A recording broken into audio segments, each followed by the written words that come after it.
7/4/1911లో శ్రీరామనవమి రోజున అంటే ఏప్రిల్ 7వ తారీఖు 1911లో శ్రీరామనవమి రోజున దీక్షిత్ వాడ గృహప్రవేశం జరిగింది.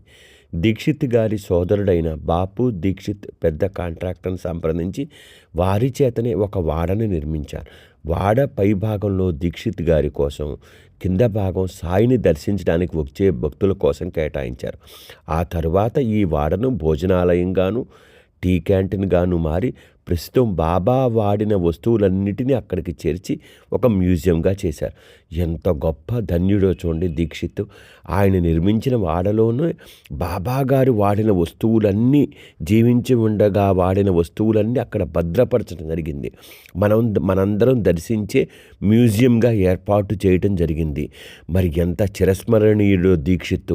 బాబా గారిని వాడిన వస్తువులు తన ఇంట్లో పెట్టుకున్నందుకు ఎంత ధన్యుడో.